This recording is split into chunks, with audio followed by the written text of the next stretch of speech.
ऐसा है कि हम तो जो है एक महीने से ट्विटर पे और ये फेसबुक पे और इंस्टाग्राम पे ये कर रहे थे, क्योंकि ये भी तो बैकबोन ही है ना जी सर। हमारे बीजेपी का, लोगों का। तो अब सोचो कि उस समय जब वो चीफ मिनिस्टर थे, सिर्फ एक हवाला में थोड़ा नाम आया था, उन्होंने कहा कि मैं अपनी इमेज पहले ठीक करा लूँ, उसके बाद आऊँगा, और उसके बाद उन्होंने ज्वाइन कर दिया था। और मैंने तो शुरू से ही कहा था, जो अभी जब जीत रहे थे तब भी कहा था कि जीतेगा भाई जीतेगा, है हमारे मोतीराम विधानसभा से जो है हमारे मतलब दिल्ली में शेर का बेटा श्री हरीश मदन खुराना जीतेगा। सारे वर्कर ने भी खूब साथ दिया, आरएसएस ने भी खूब साथ दिया, लोगों ने भी दिल खोल के साथ दिया। लेकिन जो 10 साल का ये जो केजरीवाल जी का राज था ना, इतना कीचड़ हो गया, इतना कीचड़ हो गया कि कमल तो खिलना ही था। बार बार वो कह देते थे कि लॉ एंड ऑर्डर क्या करेगी ये जो हमारा केजरीवाल जी है, इनसे पूछना पड़ता है। अब बताओ 2016 में जेएनयू में जब नारे लगे थे भारत तेरे टुकड़े होंगे, इन उन्होंने देशद्रोह का पुलिस ने मुकदमा उसके ऊपर किया, लेकिन उसकी जो फाइल थी आज तक केजरीवाल जी ने अपने ऑफिस में दबा के रखे रखी। तो नमस्कार, मैं हूं रूप सिंह गुसाई और आप देख रहे हैं एएनसी इंडिया। सभी दर्शकों का बहुत अभिवादन है। आज हम जुड़े हैं अंतर्राष्ट्रीय स्तर के जादूगर मिस्टर अशोक खरबंदा से। मैं आपको बता दूं कि ये एक मैजिशियन होने के साथ साथ पॉलिटिशियन भी हैं, समाज सेवी भी हैं, और तमाम जो दिल्ली की संस्थाएं हैं, चाहे वो धार्मिक संस्था हो, सामाजिक संगठन हो, उनके साथ जुड़े हुए हैं। और सर ने यहाँ एक कीर्ति नगर में इनका रेजिडेंस है और यहाँ पर एक टिफिन सेवा भी दिल्ली में शुरू की हुई है। तो ऐसी बहुत सारी चीजें हैं जो हमें प्रभावित करती है और इसीलिए आज हम इनके साथ जुड़े हैं और हमारे चैनल के माध्यम से सीधा अशोक खरबंदा जी को आप तक पहुंचाने की कोशिश करेंगे, उनसे जानने की कोशिश करेंगे। और अभी जैसा कि हमें पता चला कि सोशल मीडिया पे बहुत एक्टिव रहते हैं, चाहे वो ट्विटर हो, इंस्टाग्राम हो, फेसबुक हो। और अभी जो दिल्ली का जो चुनाव हुआ है आज उसका परिणाम भी घोषित हो गया, तो उसको लेकर के भी जो मोती नगर सीट है या कहें कि दिल्ली के लिए इन्होंने पहले ही 1 महीना पहले से ही जो लगातार बीजेपी का प्रचार कर रहे थे और पहले ही बोल दिया था कि बीजेपी बहुमत बनाएगी, मोती नगर में खुराना जी की जीत होगी। तो सर हमारी ओर से तो बहुत बधाई आपको। धन्यवाद धन्यवाद। सबसे पहले हमारे दर्शकों को बताया जो भाजपा की ऐतिहासिक जीत हुई है सर पिछले 27 सालों के बाद। ऐसा है कि हम तो जो है एक महीने से ट्विटर पे और ये फेसबुक पे और इंस्टाग्राम पे ये कर रहे थे, क्योंकि ये भी तो बैकबोन ही है ना जी हमारे बीजेपी का, लोगों का। तो वो इसमें काफ़ी हम एक्टिव शुरू से चल रहे थे। अच्छा, क्या अगर मेन चीज़ आती है कि हमने जो है जब कैंपेन हुआ और इतने अच्छा कैंडिडेट हमें मोती नगर से मिल गया, तो हमें तो ये खुशी, हम ये सोचो कि हमारा दिल गार्डन गार्डन हो गया। और अभी जो है हम जब ये कैंपेन में उन्होंने इतना कैंपेन करा और उन्होंने गारंटी दी, उन्होंने ये कहा कि देखो मोदी जी की गारंटी है, बीजेपी की भी गारंटी है, उसके साथ साथ हमारी गारंटी भी है हरीश खुराना जी ने। और फिर उनके जो पिताजी थे श्री मदन लाल खुराना जी, उनका इतना प्रभाव था कि बेस्ट जो है ना चीफ मिनिस्टर ऑफ इंडिया का उनको अवार्ड मिल चुका था जी। और ये अब सोचो कि उस समय जब वो चीफ मिनिस्टर थे, सिर्फ एक हवाला में थोड़ा नाम आया था, उन्होंने कहा कि मैं अपनी इमेज पहले ठीक करा लूँ, उसके बाद आऊँगा, और उसके बाद उन्होंने ज्वाइन कर दिया था। और हवाला में उनका क्लियर भी हो गया था। लेकिन वो इतने अच्छे थे कि छोटी ही बात पे, आजकल क्या है कि इतने करप्ट हो रहे हैं, इतने करप्शन हो रहे हैं, फिर भी रिजाइन नहीं करते, इतने बेशरम है मतलब पॉलिटिशियन। तो उनको उनसे सीखना चाहिए। और मैंने तो शुरू से ही कहा था, जो अभी जब जीत रहे थे तब भी कहा था कि जीतेगा भाई जीतेगा, है हमारे मोतीराम विधानसभा से जो है हमारे दिल्ली में शेर का बेटा श्री हरीश मदन खुराना जीतेगा। और खिलेगा भी खिलेगा, ये कमल का फूल सारे दिल्ली में खिलेगा। तो आज ये खिल गया। अशोक सर, मैं आपसे ये जानना चाहता हूँ, 93 से 98 के दौरान आपकी सरकार रही है सर, उस टाइम 3-3 मुख्यमंत्री चेंज हो जाते थे। क्या लगता है इस बार सरकार चल पाएगी सही से? नहीं, ऐसा है, उस समय क्या था कि आपको मैंने बताया कि हवाला कांड पे उन्होंने ज्वाइन कर दिया। उसके बाद जो है ना एक और चीफ मिनिस्टर भी आए थे। उसके बाद हम एक मैडम स्वराज जी भी आई थी। तो उस समय की जो परिस्थितियाँ होती हैं वो अलग होती हैं, आज की परिस्थितियां कुछ अलग हैं, पहली बात। और दूसरा ये है कि अब जो है ना, लोगों को ये समझ आ गया कि हम बटेंगे तो कटेंगे। ये बड़ा फर्क है, उस समय ये नहीं था। उस समय क्या था, हमारे ऑनरेबल जब ये थे जो हमारे प्रेसिडेंट, हमारे जो प्राइम मिनिस्टर थे, उन्होंने कहा था फील गुड, तो फील गुड पे ही बेस पे उन्होंने कहा था कि हम वैसे ही जीत जाएंगे। लेकिन उस कोई नेगेटिविटी प्रचार करे, उसका हम नेगेटिविटी प्रचार का तोड़ ना करें, उसका थोड़ी प्रॉब्लम आ जाती है। तो इस बार जो है ना, उनका ये सारे वर्कर ने भी खूब साथ दिया, आरएसएस ने भी खूब साथ दिया, लोगों ने भी दिल खोल के साथ दिया, क्योंकि कांग्रेस ने पहले जो भी किया, लेकिन जो 10 साल का ये जो केजरीवाल जी का राज था ना, इतना कीचड़ हो गया, इतना कीचड़ हो गया कि कमल तो खिलना ही था।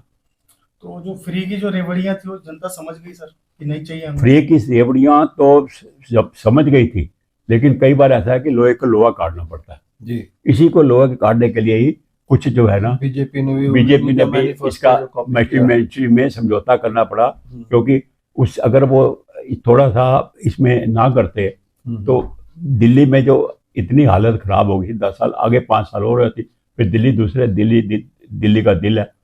हालांकि दिल्ली में जो है वो विधानसभा है, लेकिन वो दिल्ली जो है ना केंद्र के अधीन है। अच्छा, बार बार वो कह देते थे कि लॉ एंड ऑर्डर क्या करेगी? ये जो हमारा केजरीवाल जी है, इनसे पूछना पड़ता है। अब बताओ, 2016 में JNU में जब नारे लगे थे भारत तेरे टुकड़े होंगे, उन्होंने देशद्रोह का पुलिस ने मुकदमा उसके ऊपर किया, लेकिन उसकी जो फाइल थी आज तक केजरीवाल जी ने अपने ऑफिस में दबा के रखी। तो इसलिए मैं कह रहा हूँ कि अब ये हुआ है, जो डबल इंजन की सरकार होनी चाहिए, बिल्कुल सही है। दिल्ली में भी हमारी सरकार होगी, वो केंद्र में तो है ही। तो अब देखना कितना अच्छा विकास होता है। आप देख लो, जब आते हो टूटी सड़कें सब जगह बिखरी पड़ी है कि नहीं? अच्छा, बार बार वो कह देते थे कि लॉ एंड ऑर्डर क्या करेगी? ये जो हमारा केजरीवाल जी है, इनसे पूछना पड़ता है। अब बताओ, 2016 में JNU में जब नारे लगे थे भारत तेरे टुकड़े होंगे, उन्होंने देशद्रोह का पुलिस ने मुकदमा उसके ऊपर किया, लेकिन उसकी जो फाइल थी आज तक केजरीवाल जी ने अपने ऑफिस में दबा के रखी। तो इसलिए मैं कह रहा हूँ कि अब ये हुआ है, जो डबल इंजन की सरकार होनी चाहिए, बिल्कुल सही है। दिल्ली में भी हमारी सरकार होगी, वो केंद्र में तो है ही। तो अब देखना कितना अच्छा विकास होता है। आप देख लो, जब आते हो टूटी सड़कें सब जगह बिखरी पड़ी है कि नहीं? पूरे बता दो, कीर्तिनगर में, रमेश नगर में, मोती नगर में, सुदर्शन पार्क, आप सब घूम के आए हो, सब जगह टूटी। और इसी टूटी सड़कों के कारण जो है ना, मेरे पैर में चोट लग गई और मुझे आज 1 महीने के लिए बांध दिया। तो अगर ये टूटी सड़कें ना होती तो मैं भी सब जगह एक्टिव होता और भाग रहा होता। बिल्कुल, इस एज में मैं इतना एक्टिव हूँ सिर्फ ये टूटी सड़कों के कारण। और ये किसी हमारी गलती तो है नहीं। और इनको कहते रह गए ये करो, नहीं करा, पानी गंदा आता है, वो नहीं करना। अच्छा, और फिर कोई भी सबसे बड़ी बात है, इन्होंने ये क्यों नहीं करा? क्योंकि इन्होंने अपनी जो सैलरी थी विधायक की 14 करोड़ कर दी। इतनी कोई करता है? कहाँ पे 4 करोड़, कहाँ 14 करोड़ 10 सालों में। तो वो जो 14 करोड़ थे, उन्होंने ये कह दिया कि 10 करोड़ जो है हमारी जो है पार्टी फंड को देंगे, तो वहां से दे दिया। तो इसलिए कहाँ से विकास होगा? तो इसलिए तो विकास ही नहीं हुआ। बाकी अशोक सर ये बताएं, जो बिल्डर माफिया होगा, जो कब्जा चल रहा है आपके क्षेत्र में, जगह जगह इंक्रोचमेंट, गाड़ियां खड़ी रहती है, इससे आने जाने में तकलीफ होती है? हाँ, ये तो मैं जरूर कहूँगा कि हमारे कीर्तिनगर में बिल्डर माफिया का बहुत प्रॉब्लम आ रही है। यहाँ पे बिल्डर माफिया क्या है कि जहाँ पर देखो सारे बिल्डरों का ही कब्जा हो रहा है आधे कीर्तिनगर में। और उन्होंने क्या करा है कि वो सड़कों पे आधी सड़क घेर के रोड़ी, पत्थरा, बजरी सब, पत्थरी रोड़ी सब जो है ना सड़क पे गिरी हुई ओपन है, सारा दिन धूल मिट्टी उड़ती रहती है। और दूसरा, वो जो मकान बन रहे हैं उसके कारण सारा जाम भी लगा रहता है। किसी गली में चले जाओ जाम है, किसी वहाँ चले जाओ जाम है। हमारे तो एम ब्लॉक में वो एक बिल्डर ने जो है ना RWA के साथ मिलकर गेट ही बंद कर दिया। अब पहले 2 गेट होते थे, एक आना एक जाना, अभी सिर्फ एक गेट है, वो भी उधर जो है ना कमर्शियल है, नटराज की रोड, चिकन, वो बाबा चिकन के सामने खुलती है। अब दूसरा गेट ही बंद कर दिया। इवन उसमें गेट के आगे जो बिल्डर के या आसपास के लोग हैं, उन्होंने अपनी कारें खड़ी करनी शुरू कर दी, स्कूटर खड़े करने शुरू कर दिए, क्योंकि उनको जगह है नहीं। कारें भी तो आजकल बहुत हो गई, सबके पास 4-4 गाड़ियां हो गई। अब उसमें क्या है, पैदल चलना ही मुश्किल है। तो ये तो वाकई सही है। अब जो है हमारे हरीश मदन लाल खुराना जी हमारे इतने अच्छे वो हैं, वो आए हैं, उनकी परिवार इतना अच्छा है, फैमिली इतनी अच्छी है, हमें उम्मीद है कि ये भी जरूर सॉल्व कराएंगे और इनको जो है ना, इनके लिए कुछ बाईलाज बनाएंगे कि इनको जो है ना उस हिसाब से ही कार्य करना चाहिए। आपको सीधा सीधा लग रहा है कि दिल्ली में भाजपा के आने से, या कहें कि मोती नगर में हरीश खुराना जी की जीत से यहाँ का विकास होगा और बिल्डर माफिया पर पाबंदी लगेगी? बिल्कुल, वो तो विकास तो इतना अच्छा होना है कि वो दिल्ली में आगे लगातार 20 साल तक मदन लाल खुराना जी इस एरिया से जीतते रहे और उनके टाइम पे जो विकास हुआ आज तक नहीं है। कहीं ना कहीं हरीश खुराना जी के मन में ये रहेगा कि मैं अपने पिताजी का नाम जो है बरकरार रखूं। बिल्कुल, उनका उन्हीं के बरकरार रखेंगे, उन्हीं के जो है ना, उनकी जो जरूरी भी है, ये चीज जरूरी भी है। सर आपसे उनके बाद जो है ना, जो खुराना जी के बाद भी थोड़ा विकास हुआ है कि जैसे वो हमारे सुभाष देवा जी आ गए थे, उन्होंने नाला जो है ना यहाँ पे उसको कवर करा के देखो, और जो है ना बाई रास्ता भी बनवा दिया जो निर्णय की तरफ जाता है। कार्यकाल में तो विकास कार्य हुए, उनमें हुए हैं बिल्कुल, सर आपसे लेकिन उसके बाद नहीं हुए। हमारे दर्शक ज्यादा चाहते हैं, जिस तरह से केजरीवाल ने 200 यूनिट फ्री कर रखी थी, बिजली, पानी फ्री था, महिलाओं के लिए बस यात्रा फ्री थी, उस सब पे क्या पाबंद लग जाएगा या मिलता रहेगा? मैं आपको बताता हूँ, आप कहते हो कि बिजली फ्री थी, 200 तक यूनिट फ्री थी, 200 से ऊपर 400 की थी, वो सारा पैसा उनसे वसूल किया जाता था। 201 होते रोज पूरा लगता है। 201 के बाद एक तो, और हर 10 दिन बाद कोई चार्ज बढ़ा देते थे, जब बिल आता उसमें 15 चार्ज लगे हुए हैं, ये पता ही लगता है ये कौन से चार्ज है। तो सारा उनसे, और उनसे ज्यादा भाई उन्होंने क्या गुनाह किया। दूसरा जो मतलब टैक्स बढ़ते हैं, उन्होंने क्या गुनाह किया, टैक्स वाले दे रहे हैं और फ्री वाले मुफ्त का। तो वही जानना चाहते हैं जनता, सर उनको जनता मिल पाएगी या बीजेपी बंद करेगी इन सब चीजों? बीजेपी ने जो कहा है बंद नहीं करेगी, हाँ, क्योंकि उनके पास अपने संसाधन बहुत है, उनके पास अपने तरीके बहुत है। तो उस तरीकों से उनको मालूम है कि कहाँ से जो है ना वो फंड आना है और कहाँ जाना है। अब बताओ, पूरे वर्ल्ड में सबसे ज्यादा हमारे हिंदुस्तान की तारीफ होती है, इतनी हजार सड़कें बन गई, इतने हजार जो है ना एयरपोर्ट टॉप के बन गए, इवन हमारे जो है रेलवे के प्लेटफार्म, वैसा लगता है कि हम एयरपोर्ट पे आ गए, कितने शानदार बन गए। इवन गडकरी जी ने जो चारों तरफ जो है जाल बिछा दिया है, और बाई लेन का ये वो, क्या कमाल है। इवन उन्होंने ये भी कह दिया कि जो टैग लगता है उस पर 3,000 रुपये सारे साल में दोगे, उसके बाद कोई देने की जरूरत नहीं है। सारे इंडिया में कहीं पर भी आप जा सकते हो और कोई आपको रोकेगा कितना टाइम बचेगा, कितना मतलब वो लोगों का। तो ये लोगों को अगर दिखाई नहीं देता, इसका मतलब उन्हें आंखें पट्टी बंधी हुई है। हमने आंखें पट्टी बांध के मोटर चलाई थी, आपको याद होगा कनाट पे, इसमें आज से 40 साल पहले।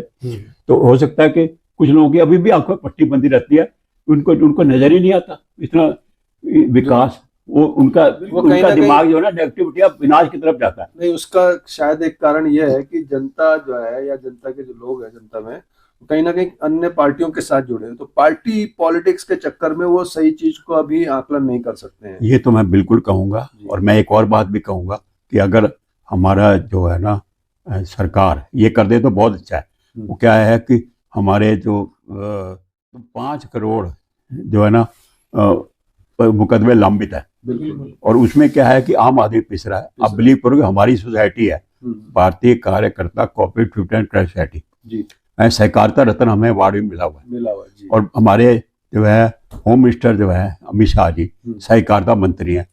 तो ये इसी में 138 के हमने जो केस लगाए हैं, 8-8 साल हो गए। वो बाहर क्या है कि वकील खड़े हुए हैं, वो कहते हैं 500 रुपये दे, आपको वो डेट दिला देंगे, तो वो डेट लेके चले जाते हैं। तो डेट पे डेट मिलती है। तो पहले कहते थे 2 साल में खत्म होएगा, वो नहीं हो रहा। और दूसरा, जितने भी हमारे ऊपर ऑनरेबल जज बैठे हैं, दंगाइयों को, देशद्रोहियों को, और जो है ना वो भ्रष्टाचारियों को आराम से जमानत दे देते हैं। इनको तो जमानत नहीं मिलनी चाहिए। कानून में कहीं ना कहीं बदलाव बिल्कुल, होना चाहिए। कानून में हालांकि 3 इतने शानदार कानून जो भी लगाए change हैं, करते हैं, हाँ, लेकिन इसमें भी होना चाहिए। इसमें भी होना इसमें भी होना चाहिए कि इनको कोई जमानत ना मिले। और तो और जेल में वो चुनाव लड़ रहा है, चाहिए। हाँ। ये भी तो गलत है। और इसमें चुनाव करके कई बार कई जीत भी रहे हैं। तो ये चीजें सरकार तो सर आप ही लोग ही है। नहीं, अब है तो अब सारा इसीलिए तो वो कर रहे हैं धीरे धीरे, अब यही तो करना है। और सबसे बड़ी बात है एक देश एक चुनाव जो करा रहे हैं, एक तो ये बहुत अच्छा हो रहा है, इससे बचत होगी। दूसरा, सबके लिए एक समान कानून होना चाहिए, जो कि वहाँ पे लागू हो गया है अपने उत्तराखंड में। ये सारे भारत में होना चाहिए। जिस दिन ये एक दिन हो गया तो भारत सोने की चिड़िया कहलाएगा, राम राज्य असली तब आएगा। अंत में हमारे दर्शकों को कुछ कहना चाहेंगे खरबंदा जी?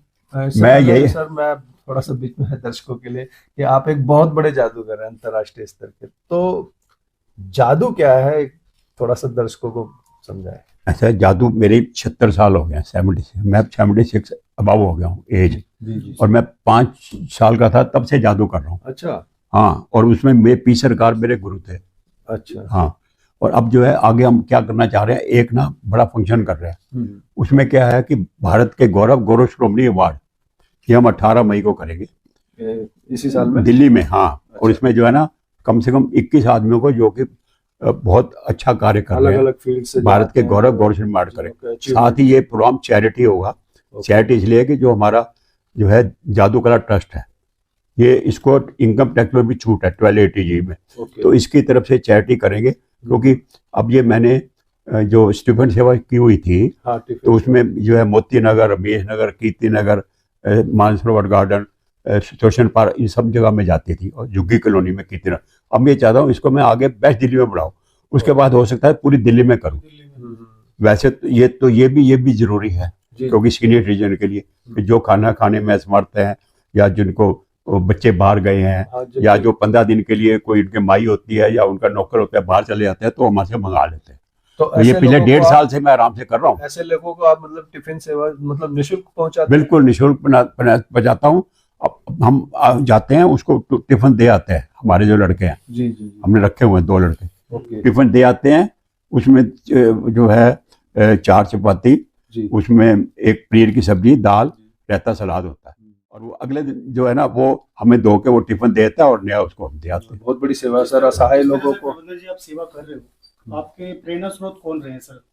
ऐसा है, प्रेरणा स्रोत तो मैं साबर बताऊं कि हमें आर्य समाज में संस्कार मिले थे जी। कि किसी को भी अपनी भलाई में संतुष्ट नहीं होना चाहिए, दूसरे की ही भलाई में अपनी भलाई समझना चाहिए, जी। और संसार का उपकार करना इस मानव समाज का मानव- परम धर्म है। जी। और हमारी माता ही थे श्रीमती ज्ञान देवी, ये कितने अगर आर्य समाज को बनाने में उन्हें बहुत याद, उनके जो संस्कार हैं हमारे में भी है, हमारे भाइयों में।